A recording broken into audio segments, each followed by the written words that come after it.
So they're saying, look, even if you want to limit Martin or you want to adjust that, it's going to be like the super low standard. So as long as the president can have like an articulable basis for wanting to do something, it meets the standard. We have to save this country from what Donald Trump is doing to it, because no, I do not want this country to become like other authoritarian regimes. You have the opportunity to use the CBP Home app, free plane ticket home and $1,000. That's not terrorizing. That's giving folks a chance to do the right thing. If they don't do the right thing, we'll arrest them. The battle continues in the Supreme Court, and we have the final reply from the Trump administration, seen here from D. John Sauer, in the case brought by the state of Illinois, trying to stop President Trump from deploying the National Guard into their region. There's been a lot of back and forth on this. We've got the Court of Appeals weighing in, and just recently the Court of Appeals today, just fresh out of the oven, said that the order that blocks the National Guard from being deployed is now being extended. So here they posted over on CNN, says, and all of this is because it's contingent on what the Supreme Court is saying. Everybody's just kind of waiting around saying, what do you guys want to do about this? Because we've got some conflicts that are brewing, and we have a split over here in the Seventh Circuit. So they tell us that a district court judge, April Perry, says she's going to extend another order basically until the Supreme Court decides, and it may be coming down quickly. And of course, if you see it, let me know and we'll see what the order is. From the White House, DOJ, Solicitor General, Counsel of Record, out of Washington, D.C., D. John Sauer. This is the reply in support of the request to pause the lower level court that prevented the National Guard from being deployed. They tell us, all right, Supreme Court, be very clear about what's happening here. The president called up members of the National Guard to Illinois to protect federal personnel and property from violent resistance against the enforcement of federal immigration laws. Now, as summarized in the prior document, officials have explained in sworn declarations, among other things, the highlights, outside the Broadview facility, 1, rioters have physically assaulted federal officers. They're throwing projectiles at them. They're obstructing vehicles so that Confederates can slash the tires of federal agents' cars. 2, elsewhere in Chicago, a multi-car convoy ambushed and rammed into a DHS vehicle and tried to run over one of the occupants, while criminal gangs and transnational cartels have placed 5-figure bounties on the heads of Homeland personnel. 3, state and local officials have not only failed to provide sufficient assistance to restrain and deter this violence, they've actually fanned the flames of hostility. They're slandering DHS agents as rogue vigilantes and jackbooted thugs. 4, just warm it up. DHS and Homeland, they have been forced to divert resources from its primary target, which is immigration enforcement. Now we have to focus on ensuring the safety of our personnel and property. And 5, all of this is occurring against the backdrop of similar violence in other cities, including riots in LA and in Portland, as well as a lethal attack on an ICE facility in Dallas. Now, the president, Trump, your favorite president, thus acted well within his statutory and constitutional authority. He federalized and deployed the National Guard in Illinois based on determinations under the law. 10 U.S. Code. He says that the president made the determination that he is unable with the regular forces to execute the laws of the United States, and that there is a rebellion or a danger of a rebellion against the authority of the government of the United States because they're out there literally interfering with the operation of law. Intentionally, that's the point. Slash the tires, drain the resources. If everything's here, then you're not there. And just subvert enough. Don't cross the line, because if you cross the line, then you're all getting arrested and you're actually going to create sympathy for the other side. You're going to say, well, these federal agents, they're getting attacked, they're getting shot at, they're getting killed. So you would say, we got to do something about this. So they just keep it not a roaring bonfire, but just kind of,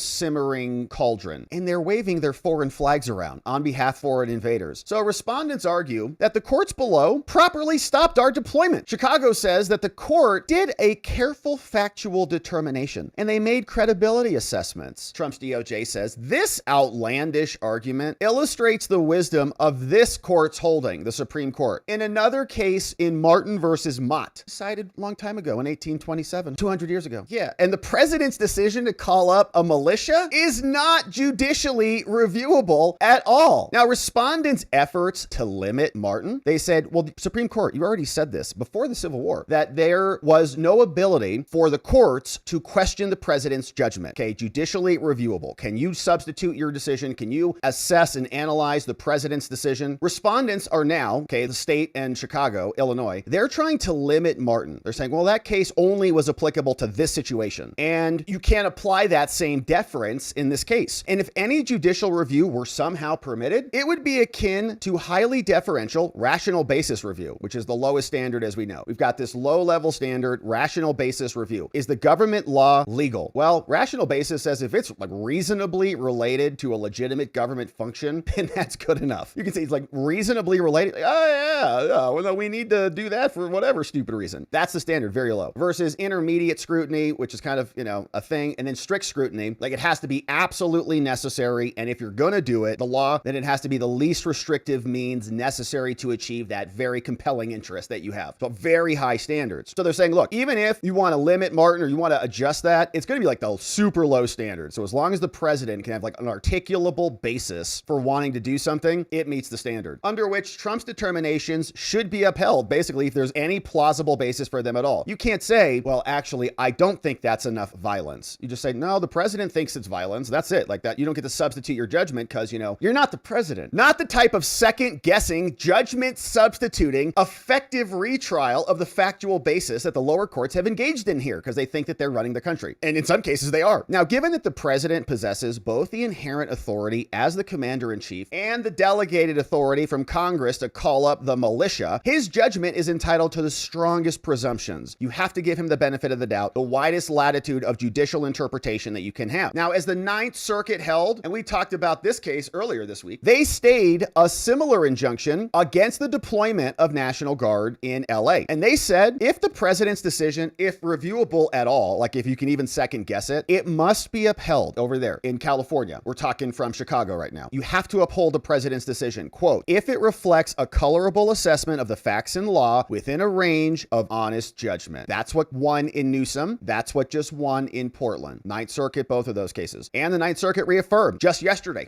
we read it too, in staying a similar injunction in Portland that the, quote, highly deferential standard bars a court from substituting its own assessment of the facts for the president's assessment of the facts because, the judge is not the president. The stark conflict between the Ninth and Seventh Circuits underscores the need for this court to stay the order below. And hopefully they do. That is so even though, as respondents emphasize repeatedly, the order below is a time-limited TRO, albeit one that's going to be extended by the district court. So they're just going to keep postponing it until the violence subsides and they don't need it anymore. So this court has not hesitated to grant emergency stays before, and this relief is warranted now. This threatens the president's control over both military affairs and immigration enforcement while imperiling the safety of personnel and property. Every day this improper TRO remains in effect imposes grievous and irreparable harm on us, the president, the executive, and you, Supreme Court, should not tolerate any attempts by lower courts and litigants to delay its review through the use of preliminary injunctions issued in the guise of time-limited TROs. So the judge, well, it's just going to expire, so it's just temporary, and so you just can't come in for now, and we'll just extend it and extend it and extend it. Now, the federal government, they tell the Supreme Court, we're going to win. They came out, and they unpersuasively, they're trying to limit your prior precedent in the Martin case. You guys already said the court cannot review the president's decision to call up the militia. Supreme Court, you said that back in 1827. Just follow that. There was good logic in that decision because logically, if the courts can question the president, then they're substituting their judgment in for the president. And if you don't like that, the proper check doesn't come from the judiciary because it's a political question. It comes from Congress. It's not that the president is a dictator or a king or that he can do whatever he wants. There's still consequences for it. And the Congress can impeach the president and they manage oversight. They can change the statutes. Also, they don't actually have to impeach him. Trump is using the statutory power that already exists. Congress doesn't like it, just change it. They have the original authority under the Constitution. So they, right now, could just go pass some laws. We can't believe the president doing this. But they don't. They sit there because this is what I think a large portion of the American people want. That's why Trump got elected. So to begin, respondents contend that no, that old Supreme Court case was only limited to subordinate officers and militiamen. And so certain people were discussed in that prior case. But while they try to dismiss this as loose language, they say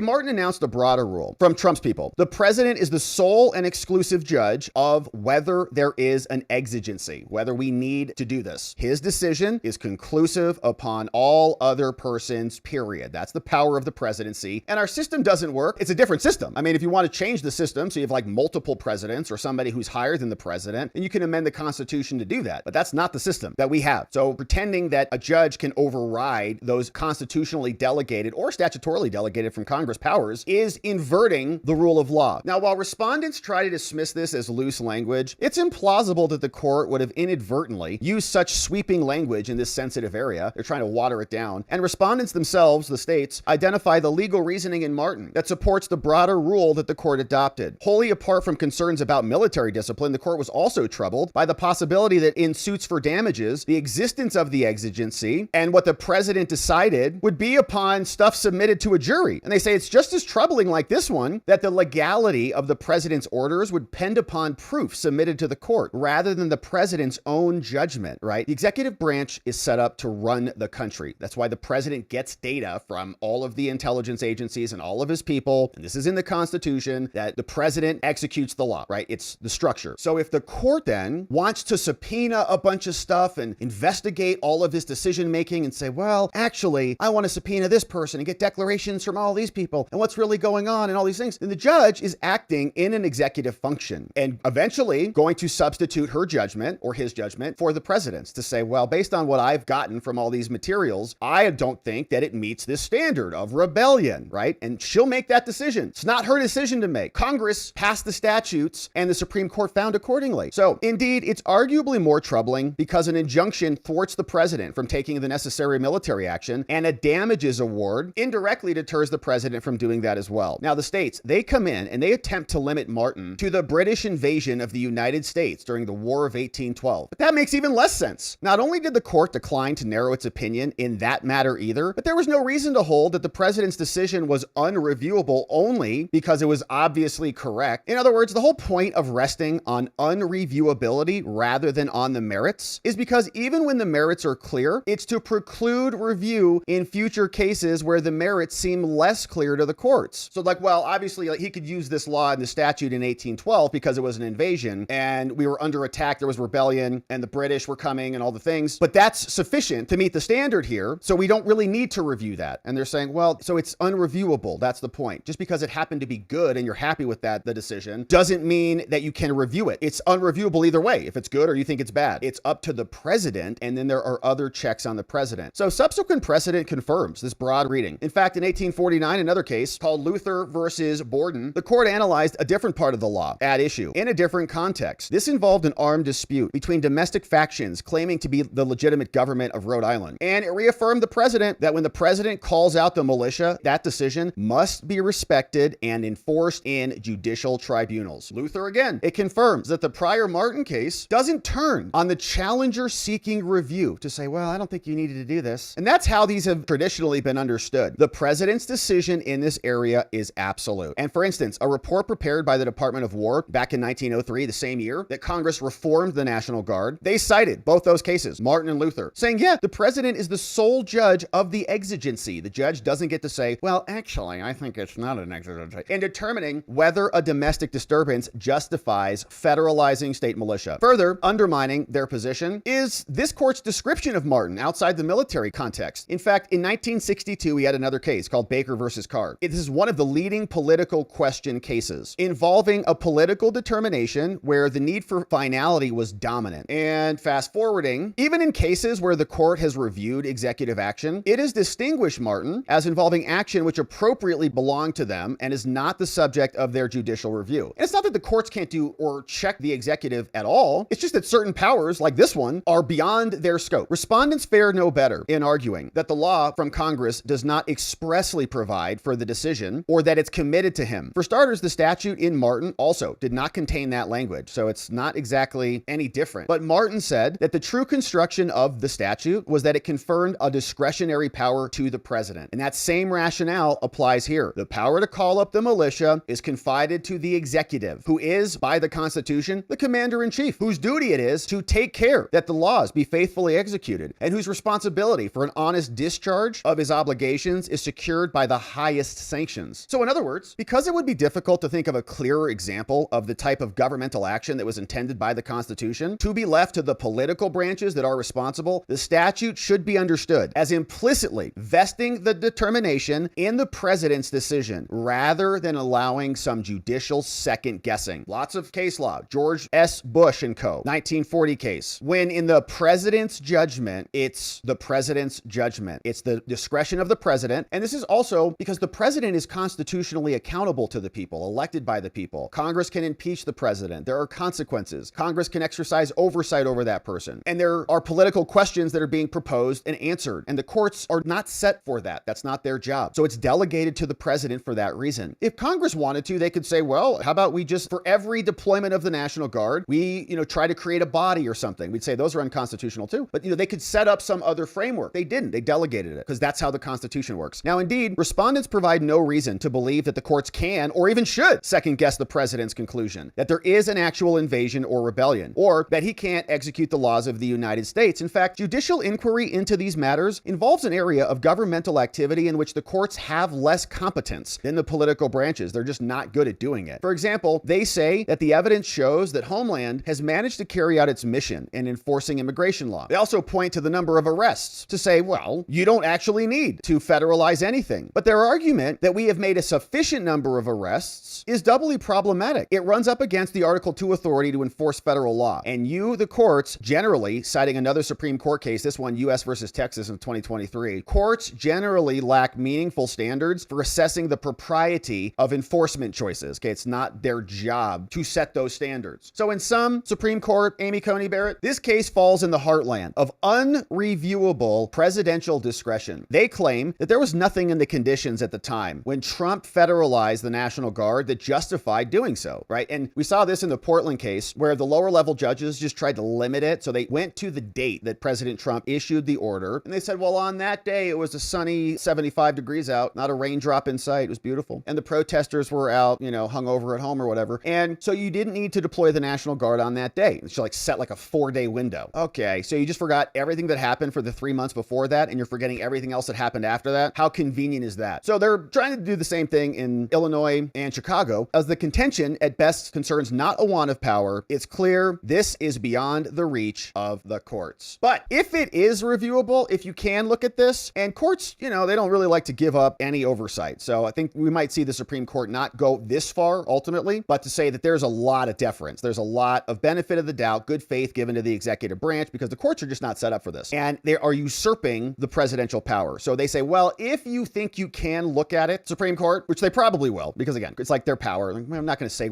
do whatever you want. Such review must be extremely deferential if you're going to look at it. As the Ninth Circuit has recently held in those cases, we got LA, we got Portland, we talked about those. The president's decision, according to them, must be upheld at the very least, quote, where it reflects a colorable assessment of the facts and the law within a range of honest judgment. So it's like, if you can just make an argument for it, like that sounds plausible. I disagree with it, but all right, good enough. And this highly deferential standard prohibits district courts from conducting their own evaluation of the level of violence necessary or the impact or on the execution of federal laws. Like, well, you're still deporting people, so it's not stopping you, so it's not that big of a deal, so you can't deploy anybody. Or substituting, quote, their own assessment of the facts for the president's assessment of the facts, which they love to do. Under that standard, Trump's deployment of the National Guard to Chicago fell well within the authority vested by him under the law about the inability to execute the laws and the danger of rebellion. And so he's fine even if you do look at it, but you can't. Now they claim that the Seventh Circuit applied the better standard, the preferred standard for whether regular forces are unable to execute the laws merely because the court found that Homeland was, quote, not significantly impeded. Okay. The building didn't actually burn down. So they just had to barricade it and,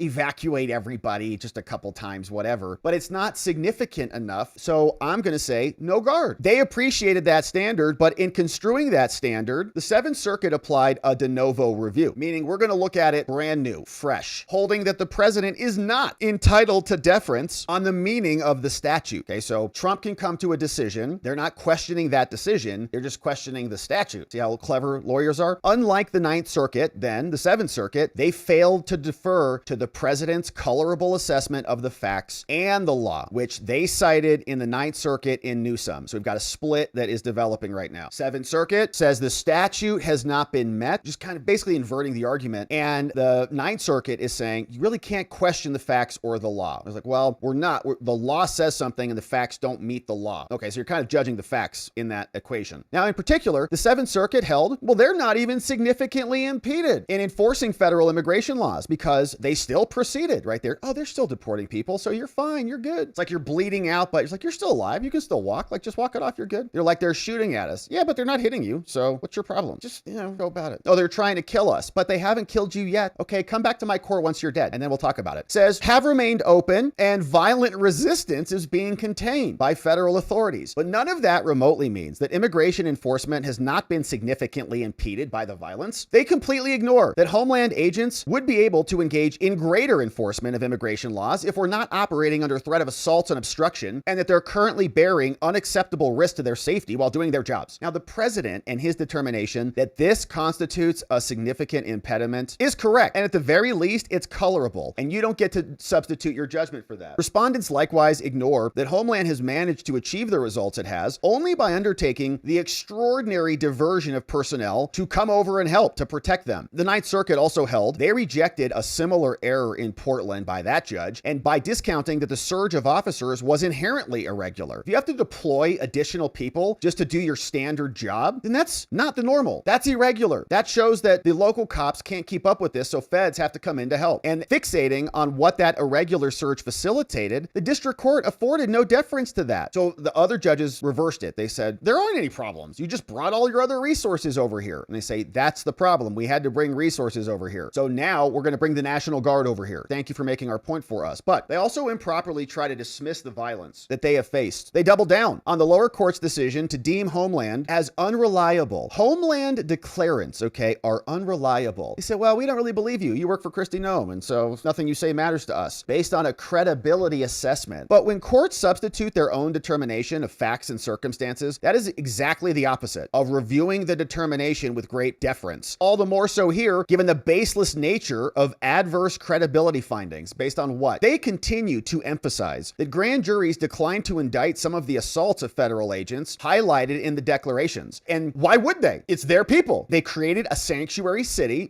They can attack federal officers. Then you try to indict those people, and they have a jury of their peers, other people who would also attack federal officers if they could. So you can't get indictments. And I guess that's supposed to be America, where now you can have illegal alien invaders can take over the entire cities and attack federal officers, and you just have to sit and deal with it, according to this judge. And if the federal officers come in and say we're being attacked and local law enforcement aren't helping, the judges say, we don't believe you. The district court itself admitted the assaults occurred and that there is an obvious risk of grand jury nullification in some cases when state and local leaders publicly malign Homeland officers as jackbooted thugs and rogue, reckless group of heavily armed and masked vigilantes. Indeed, respondents even try to impeach one of the declarants based on representations made in another case that the district court here never even relied on. Likewise, the states minimize much of the violence, and the lower courts are just ignoring it. They describe the coordinated ambush that rammed a Homeland vehicle and tried to run over its occupants as, quote, an isolated incident. It was just an accident. He made the wrong turn. It was resolved by law enforcement. And they also treat, quote, similarly, the bounty placed on the head of a senior Homeland official by the leader of a Chicago gang. Not a big deal. The Ninth Circuit, though, recognized. They said the president considered the totality of the circumstances, and it's error, like these courts, for you to discount evidence that you think is not relevant. You're not the president. That is especially so here, where the events in Chicago are not occurring in a vacuum. Violent riots have occurred in LA and Portland. A shooter tried to murder federal agents in Dallas, and Mexican cartels are placing bounties on Homeland personnel. Now, finally, the states assert that local law enforcement officials responded to every call for service they received. In addition to being legally irrelevant for the reasons discussed, that assertion is factually belied on the record. For example, when a crowd of approximately 200 rioters surrounded Homeland agents after their vehicle was ambushed and rammed, Chicago police took more than an hour to respond, in part because, as a screenshot of internal dispatch even shows, they were initially ordered not to respond by the chief of patrol. Nope, don't go. Just let the attacks continue. Likewise, after ICE officers made 3 separate phone calls to the police for assistance on a day when rioters threw rocks near the facility gates and damaged 12 vehicles, the Broadview Police Department told the officers that it would get back to them and then never responded. Now, the states also contend that a rebellion under the law must oppose the laws and authority of the government as a whole. Emphasis added, as a whole. But while they cite various dictionary definitions, they admit that other dictionaries define the term broadly enough to reach opposition to particular laws. And their attempt to use statutory context to resolve this issue gets things backwards. After all, they do not even dispute that one of the earliest and most famous uses of the militia to put down a rebellion, the Whiskey Rebellion, involved violent protests based on political opposition to the collection of a particular federal excise tax. Now, they observe that the statute invoked there did not use the term rebellion, provide no response to the point that later enacted military statutes referring to a rebellion were obviously intended to cover this historical precedent of violent opposition limited to particular federal laws, which is exactly exactly what's happening here. They're mad about immigration. So when you make that argument, they say, well, rebellion means like you have to want to overthrow America, which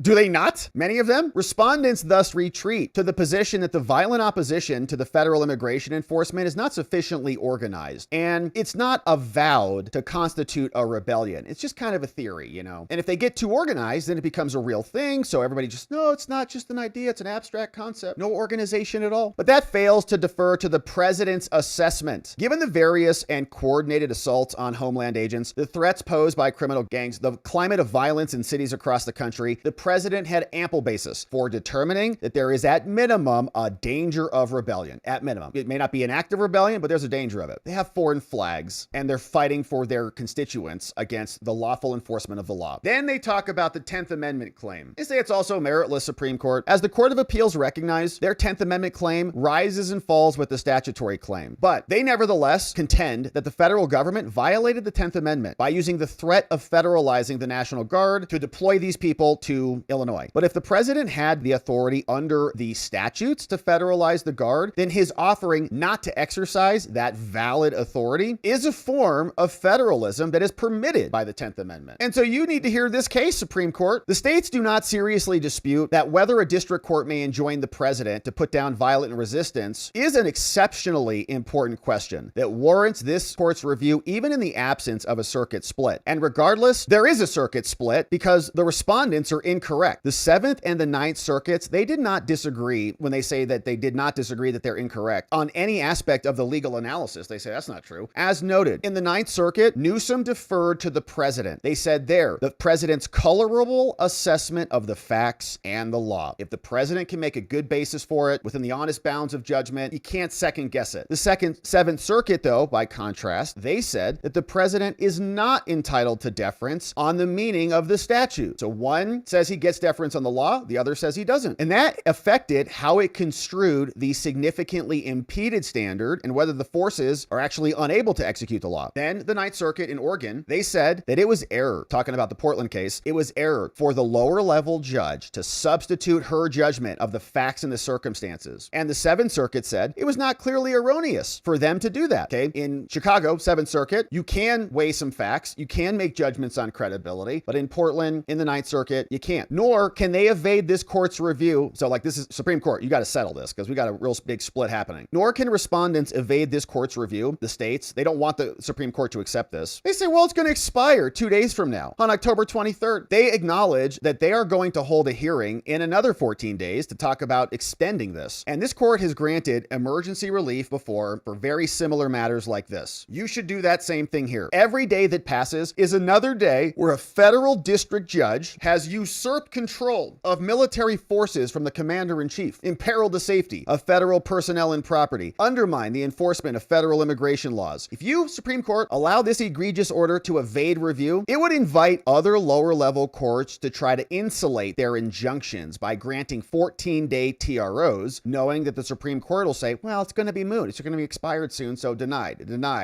Then they're just going to extend it. We would have to restart the entire process. That is going to guarantee anarchy. And so, Amy Coney Barrett, please accept this case. They repeat many of the errors above in arguing that this doesn't irreparably harm the government. First, they say the TRO is going to expire, but we're already having serious harm. And there's going to be an extension, no doubt, and then followed by an equally harmful injunction absent a stay by this court. And the court basically did extend it already. Now, second, which as we saw over here in this filing, she will extend the order through final judgment. So it's already been extended. So like, yep, told you. And they're telling that to SCOTUS. Second, the states also contend that the 7th Circuit has already partially stayed the TRO already, but they disregard that allowing the guardsmen to be federalized while continue to bar them from actually being deployed is the point. It nullifies the purpose of this, which is to actually send the troops over there to protect federal property. So, okay, Trump can federalize them, but they can't be actually used. So that's why the Supreme Court shouldn't hear it because it's already rectified. No, it's not. Respondents also, the states, contend that the lower level court found that the federal government can do their job. They have been able to perform these functions, and so they don't need the National Guard. And so I'm overruling you. But that improperly substitutes the court's factual assessment for the president's. Now, conversely, there are no harms, no cognizable harms from staying the TRO. They say, well, you're going to hurt our sovereign interests because we have the right to deploy our own guard. And they say it all depends on the government lacking its own sovereign authority, but they fail to address the government government, showing that this rioter's veto is legally meritless and factually baseless. And so, in conclusion, Supreme Court, stop the lower level court's order, the one that came out on October 9th. Grant a stay if necessary and allow us to deploy the Guard to save our cities that have become sanctuaries for foreign invaders in America, who are then commandeering power and essentially taking over the courts. Supreme Court now going to be receiving this case, and we'll see what they do with it. But speaking of Chicago, we had PB&J Pritzker out here basically calling the Republican Party and the Trump administration Nazis. Here is a short clip. We have to save this country from what Donald Trump is doing to it, because no, I do not want this country to become like other authoritarian regimes. People have criticized me for talking about the Nazi regime. On the right, people have criticized me. It's the one I know most about because I helped to build a Holocaust museum, and I can tell you, sitting next to Holocaust survivors, that what they will say in this moment is, this is what happened. This is what happened. People's rights started getting taken away. People got accused of being immigrants. This is before the Holocaust really took place. People were accused of being immigrants, and then laws were passed to limit immigrants, and then people who weren't actually immigrants were called immigrants, and then it was othering people, and that led to a lot worse things. What I'm saying is that this is how authoritarian regimes do it. They create these kind of fake ideas that there's an enemy out there, and it could be sitting next to you at one of these tables. And so just somebody... Now, somebody else in Chicago was this woman who was mocking and mimicking getting shot in the neck during their No Kings rally in America. Andrew Colvett over at Turning Point, Charlie's colleague, he said a parent from the Nathan Hale Elementary School in Chicago, where Lucy Martinez, giant neck lady, she remains employed, just forwarded this email to us from the school principal, Ilis Gomez. The parent is livid that the school is making Martinez out to be the victim and even acknowledging her vile behavior. They say it's simple. Nathan Hale and Principal Ilis Gomez fire Lucy Martinez for mocking Charlie's murder, and the attention will subside. We will cheer you on. She failed life's pop quiz and has no business being around children, okay? Literally teaching your kids. Yeah, getting shot in the neck like a lunatic. Here's what the message said from the school. This is their message out to everybody. The dear Hale families and staff, safety continues to be my top priority, which is why I am writing the follow-up on a situation regarding social media posts that included potentially threatening language to a staff member. She's the victim. The Chicago police is continuing to investigate this situation and will continue to provide our school with extra support during arrival and dismissal until that investigation is complete. I know that this has been an unsettling day for many in our school community because your teacher is a lunatic, but I want to assure everyone that learning is continuing to move forward for all students. Our school day was uneventful, and we look forward to welcoming all of our children back to class as normal tomorrow. I apologize if anyone had trouble getting through to our main office by phone today.